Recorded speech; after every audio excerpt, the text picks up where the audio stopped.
तो समय को परिवर्तन करने वाला कौन है? कौन आत्मा? जो सारे समय चक्र को क्रॉस कर जाए।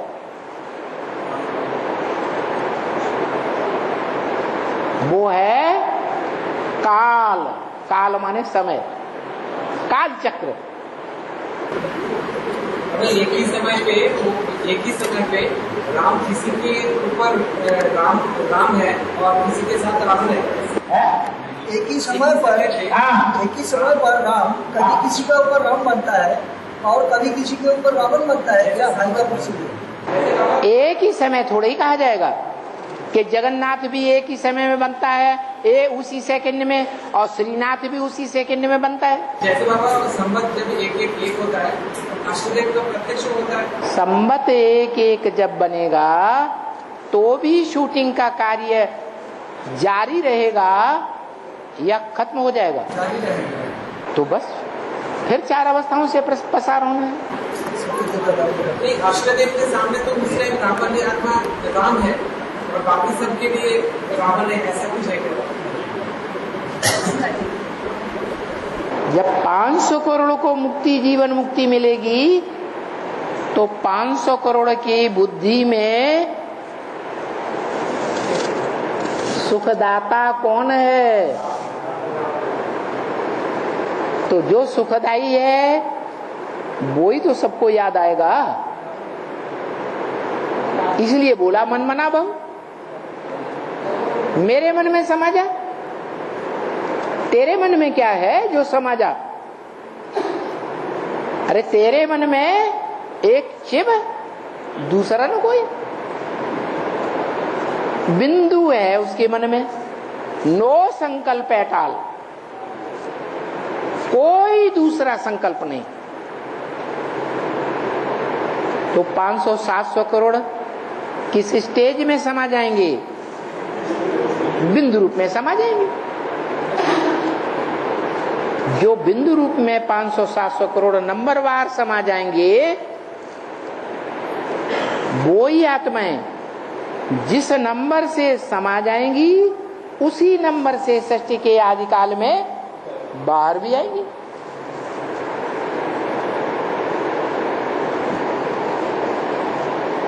उसी बीज से सारी मनुष्य सृष्टि का विस्तार होता है। उसी बीज में सारा मनुष्य सृष्टि वृक्ष फिर समा जाए। न अहम तेषु ते मैं उन सब में नहीं हूं, पत्तों में, तनों में, डालियों में, फलों में, फूलों में, लेकिन वो सब मेरे अंदर है। ये कौन सी आत्मा ने कहा? शिव ने कहा या मनुष्य सृष्टि के बाप ने कहा? मनुष्य सृष्टि के बाप ने कहा। इसलिए बाबा कहते हैं, चलो शिव बाप कहते हैं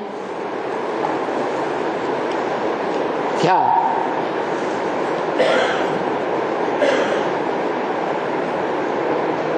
अरे वृक्षों में मैं पारिजात हूं। क्या बोला है?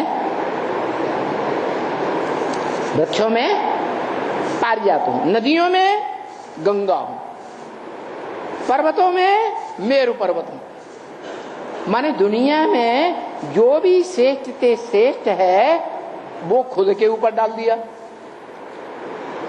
इसलिए बाप ब्रह्म वाक्य मुरली में बोलते हैं, दुनिया का सबसे बड़ा मुंह मियां मिट्ठू कौन है? क्या बताया मुरली में? शिव बाबा है। अरे है या नहीं है? नहीं हो मानो तो गीता उठा के देख लो।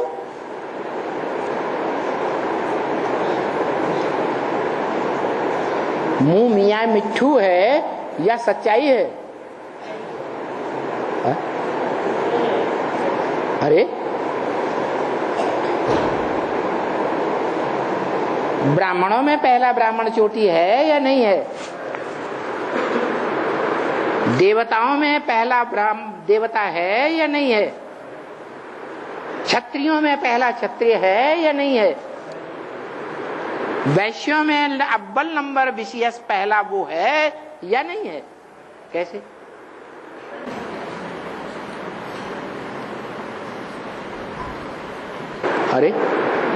अरे मुसलमानों में कथा आती है जन्नत के बारे में, भूल गए?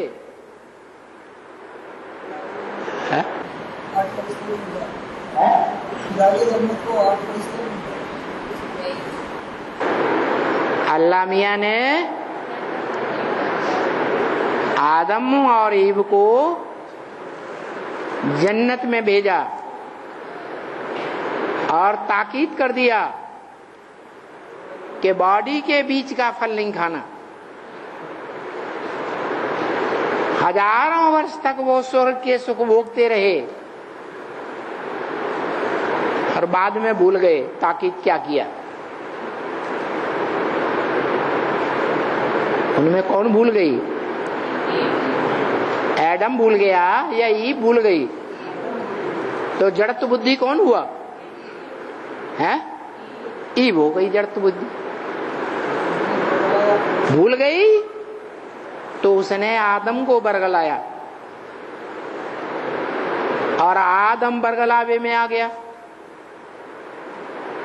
क्यों? आदम तो पिता है, पुरुष है, क्यों बरगलावे में आ गया? है? उसकी कमजोरी स्त्री है? नहीं, क्योंकि भारत मातृ प्रधान देश है। जिस भारत में परम पुरुष शिव आता है, वो शिव जिसमें आता है उसका नाम परम ब्रह्म रखता है। परम माने बड़ी, ब्रह्म माने माँ। बड़े ते बड़ी माँ है। तो जो भी पैदा हुए भारत में या जो भी भारतवासी हैं, उन भारतवासियों की बुद्धि में कौन बसा हुआ है? हैं? वो ही माँ बसी हुई है, जिसके लिए शास्त्र में आया है गुरुर् ब्रह्मा गुरुर् विष्णु गुरुर्देवो महेश्वर गुरु साक्षात परम ब्रह्म तस्मै श्री गुरुवे नमः। वो परम ब्रह्म ही सबसे बड़ा गुरु है। उसके प्रति नमन, बुद्धि को झुकाना है, बुद्धि अर्पण कर देना है।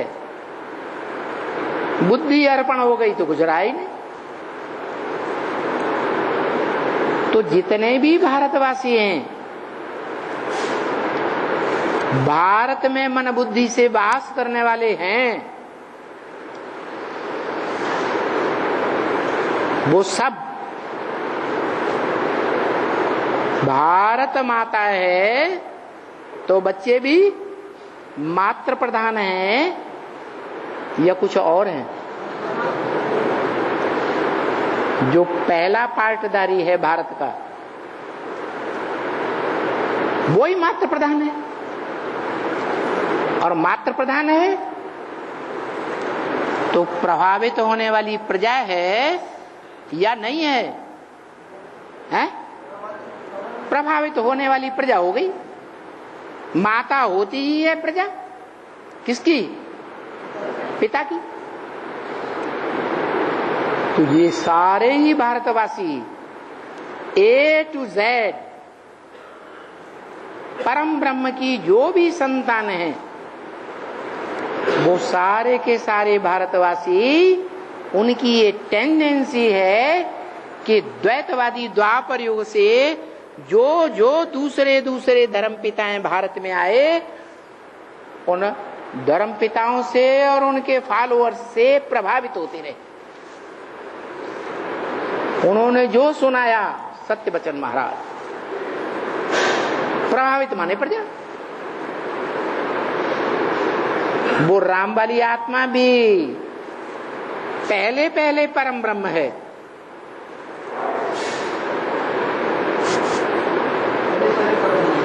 बच्चों के सामने पहले कौन प्रत्यक्ष होता है? माता प्रत्यक्ष होती है ना। तो पहले वो परम ब्रह्म है, माता है। तो सारे ही भारतवासी माता प्रधान हो गए, सब कन्वर्टेड आत्माएं हैं। हाँ, मोस्टली ऐसी हैं जो उसी जन्म में कन्वर्ट हो जाती हैं जीवन रहते, और कोई ऐसी हैं जो जीवन रहते कन्वर्ट नहीं होती, फिर भी प्रभावित हो जाती हैं। जैसे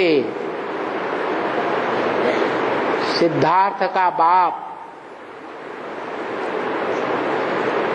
सिद्धार्थ बौद्ध धर्म में कन्वर्ट हो गया।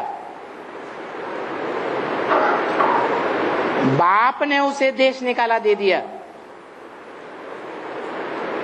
खुद कन्वर्ट नहीं हुआ जीवन रहते। लेकिन बच्चा जाकर के चीन जापान जैसे देशों में जाकर के इतना प्रभावशाली बन गया कि एक एक भाषण में उसके फॉलोअर्स भी 60-60 हजार को कन्वर्ट कर रहे थे। सारी दुनिया में तहलका मच गया। तो जो जन्मदाता बाप है उसको अपने खून का फख्र नहीं आएगा? तो वो उस जन्म में तो कन्वर्ट नहीं हुआ, लेकिन अंतरात्मा अंदर से कन्वर्ट हो गई। वो अंतरात्मा का कन्वर्शन उसे बौद्ध धर्म में 2-4 जन्म के बाद जन्म दे देता है। तो ऐसे ही है, जो बीज रूप आत्माएं हैं वो उस जीवन में कन्वर्ट नहीं होती, लेकिन अगले जन्मों में वहां जाकर के उस धर्म में जन्म ले लेती है, और जहां जन्म लेती है वहां उनका संग का रंग जरूर लगता है।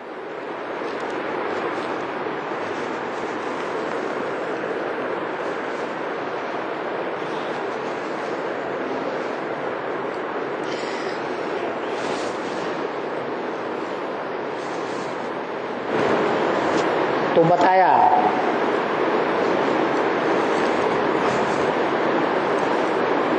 सारा परिवर्तन किस आधार पर होता है?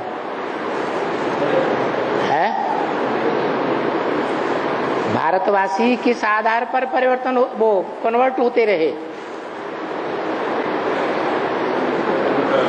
हैं? संघ के रंग से प्रभावित हुए। अब उनमें चाहे प्रजापिता वाली आत्मा हीरो पार्टधारी ही क्यों न हो, वो भी मूल रूप में इस सच रूपी रंगमंच पर माता का पार्टधारी है। क्या नाम बताया?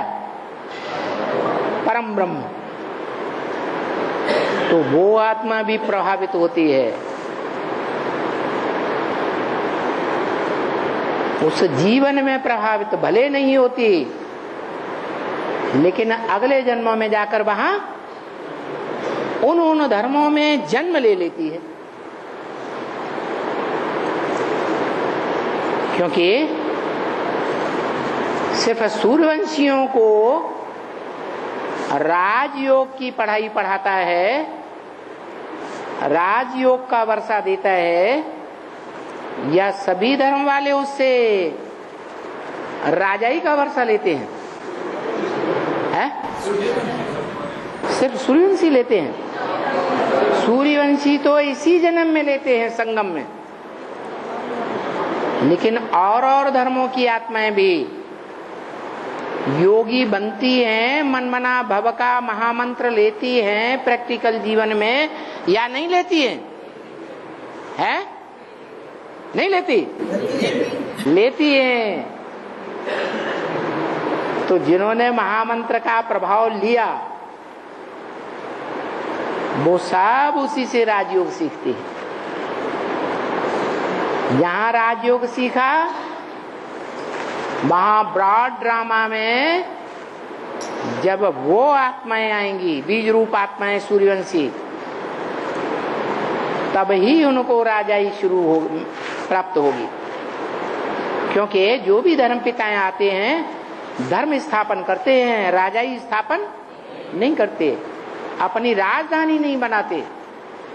उनकी राजधानी तब आरंभ होती है जब सूर्यवंशी आत्माओं का ग्रुप उनके सहयोग में जाकर उन धर्मों के बीच में जन्म लेता है।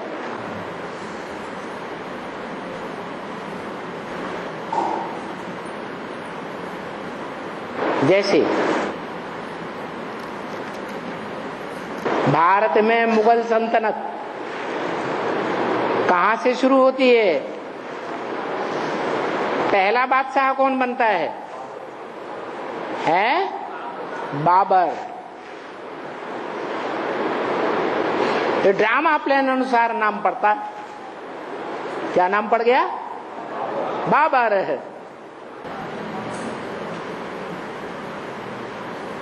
मुगल सल्तनत का भी वो बाबा है। क्या किया? ज्ञानी तू आत्माओं में नंबर 1 है या भक्त आत्माओं में नंबर 1 है या वैरागी आत्माओं में नंबर 1 है? ज्ञानी आत्माओं में नंबर 1 है। इसलिए भारतवर्ष में जो अंधश्रद्धा फैली हुई थी, क्या कौन सी अंधश्रद्धा? मूर्ति पूजा की अंधश्रद्धा। इसे अंधश्रद्धा कहेंगे या श्रद्धा विश्वास कहेंगे? अंधश्रद्धा को खंडन करने वाली आत्मा वो बनी और उसकी परंपरा में फिर एक से एक बढ़ करके मूर्तियों का खंडन करने वाले आते गए।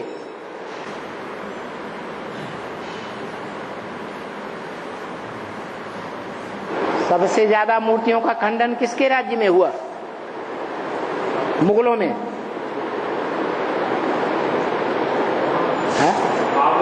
नहीं, वो शुरुआत थी औरंगजेब। हाँ, तो बताया वो ज्ञानी आत्मा जहां भी जन्म लेती है वो ज्ञान की रोशनी बढ़ाएगी या अज्ञानता को पैदा करेगी? जैसे सती प्रथा है,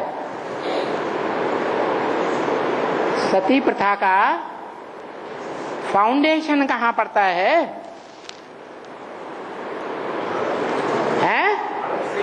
भारत में कब पड़ता है? चौहान का। अरे राजा राम मोहन राय से पहले सती प्रथा नहीं थी क्या? तो वही तो पूछा, ये सती प्रथा जो चली है हिस्ट्री में, उसका फाउंडेशन कहाँ पड़ा? अरे पृथ्वीराज चौहान का पत्नी जब सुसाइड किया। अरे हर बात का, हर परंपरा का फाउंडेशन संगम युग से पड़ता है। संगम युग में ज्ञान युक्त फाउंडेशन पड़ता है और भक्ति मार्ग में अज्ञान युक्त हो जाता है। संगम युग में सूक्ष्म बात बेहद की होती है और भक्ति मार्ग में वो हद की बात हो जाती है। ज्ञान मार्ग में संगम युगी कृष्ण भगवान जिसे कहा जाता है वो संगम युगी है या सतयुगी है? संगम युगी है। कौन सी गौओं की पालना करता है? जानवर गौओं की पालना करता है? ह्यूमन गौओं की पालना करता है। ये ज्ञान की बात है, स्वभाव संस्कार की बात है। ये भारत की कन्याएं माताएं हैं जिन्हें जीवन में माई बाप जिस खूंटे से बांध देते हैं, सारा जीवन उसी खूंटे से बंधी रहती है। इतना सीधा स्वभाव, सादा स्वभाव होता है। भक्ति मार्ग में उन्होंने जानवर गौओं को ले लिया। ऐसे ही अनेक प्रकार की बातें हैं जो भक्ति मार्ग में जड़त्वमयी बुद्धि के आधार पर चलती है। ज्ञान मार्ग में योगाग्नि में भस्म किया कन्याओं माताओं के संगठन ने। क्या कहा? योगाग्नि में देवभानु को भस्म किया। और भक्ति मार्ग में क्या होता है? योगाग्नि की जगह स्थूल आग में भस्म करने लगे। देवभानु को या देह को? देह को भस्म करना शुरू कर दिया। तो मूल परंपरा की शुरुआत कहां से हुई? संगम युग से हुई।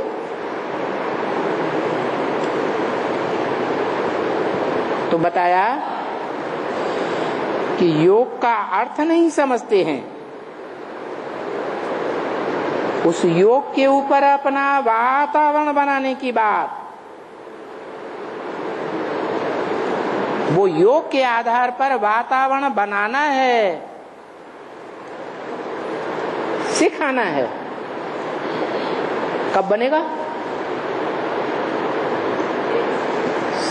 पूरे संगठन की बुद्धि एक अग्र, एक के आगे, अग्र माने आगे, बुद्धि का योग एक के आगे लगेगा तो वातावरण बनेगा, वाइब्रेशन पावरफुल बनेगा। या एक की बुद्धि उधर लगी है, दूसरे की बुद्धि उधर लगी है, तीसरे की बुद्धि उधर लगी है। कोई बच्चे बैठे हैं, उनकी गुड्डे गुड़ियों में बुद्धि लगी है। तो वातावरण पावरफुल बनेगा, वाइब्रेशन शक्तिशाली बनेगा। संसार का परिवर्तन नहीं हो सकता जब तक योग का अर्थ नहीं समझा है। क्या है सहज राजयोग? बोलने में सहज है, साकार में निराकार को याद करो। फिर अमृत वेले अपनी अपनी स्थिति को देखें। क्या साकार में निराकार को याद करने में बुद्धि स्थिरियम रहती है? निराकार याद रहता है? रहता है? अरे जोर से बोलो ना। नहीं, साकार याद रहता है? अरे साकार याद रहता है लगातार। फिर फायदा क्या? अमृत वेला तो सफल नहीं हुआ ना, व्यभिचारी योग तो हो गया ना। याद व्यभिचारी हो गई या अव्यभिचारी रही? क्या हुआ? व्यभिचारी योग हो गया। वाइब्रेशन बनेगा या बिगड़ेगा? क्या रिजल्ट आएगा? हाँ, बाबा ने ये जरूर बोल दिया, ब्रह्मवाक्य मुरली में ही बोल दिया, ये ब्राह्मणों का संगठन ऐसा पावरफुल बन जाएगा कि एक भी विकारी संकल्प चलाने वाला इस ब्राह्मण के संगठन में पांव भी नहीं रख सकेगा। अभी क्या है? अपने अपने अंदर देखें कितना संग दोष में आते हैं। बुद्धि का संग दोष छोड़ो, जो अमृत वेले ऑटोमेटिक होता ही रहता है।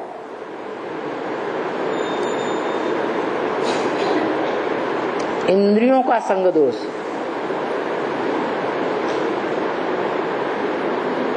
कर्मेंद्रियों का संग दोष कितना होता है,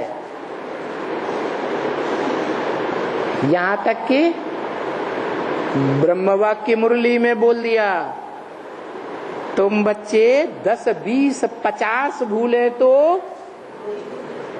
दृष्टि के विविचार की रोज ही करते रहते हो। अब बताओ, ब्राह्मणों का संगठन पावरफुल बनेगा या कमजोर बनेगा? हैं?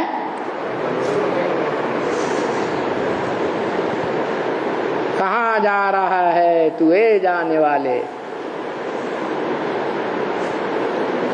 कहाँ की रूहानी यात्रा हो रही है?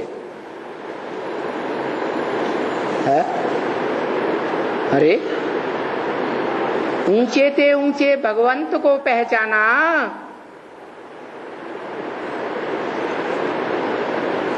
उस भगवंत तक पहुंचने की रूहानी यात्रा हो रही है, नहीं हो रही है? हो रही है। जरूर पति परमेश्वर को पहचान लिया है, पक्का पहचाना ना है? जैसे कन्या होती है, सगाई होती है, तो सगाई होने के बाद कन्या की बुद्धि का योग कहाँ लटक जाता है?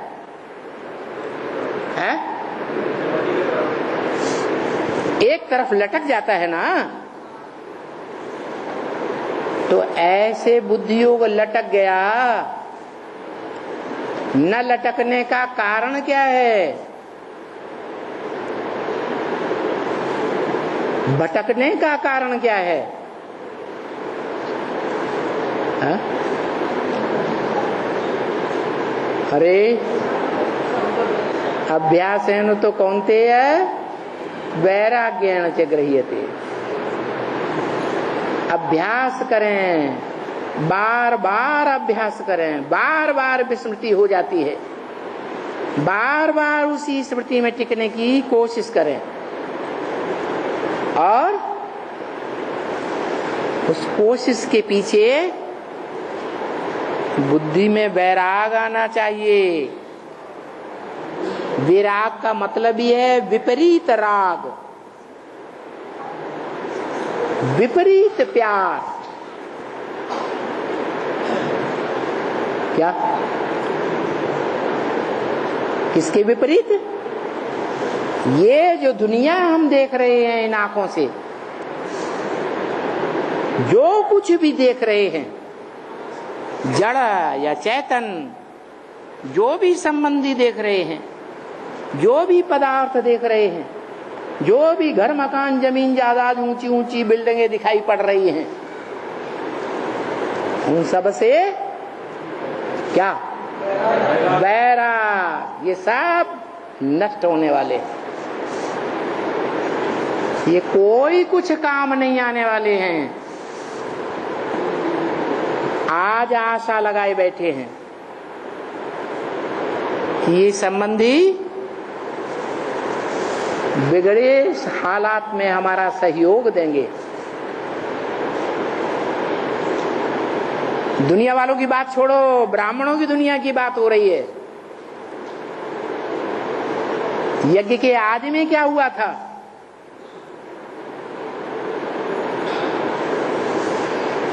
जो संबंधी इतना प्यार दिखाते थे कि प्यार दिखाने के पीछे इतने दीवाने हो गए कि कन्याओं माताओं को 5-5, 7-7 तालों के अंदर रखा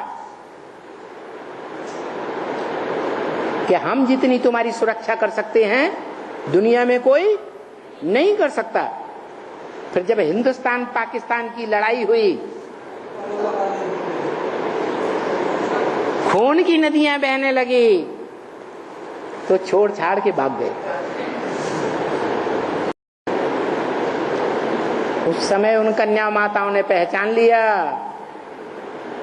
इस दुनिया में कोई किसी का नहीं है। जिन्हें आज हम अपना समझे बैठे हैं, या जो दम भर भर के बोलते हैं, ऐसा व्यवहार करके दिखावा करते हैं कि हमसे ज्यादा प्यारा तुम्हारा इस दुनिया में कोई नहीं हो सकता, वो सब झूठे हैं। ये वैराग आना चाहिए, उसको कहेंगे ज्ञान, नहीं तो अज्ञान।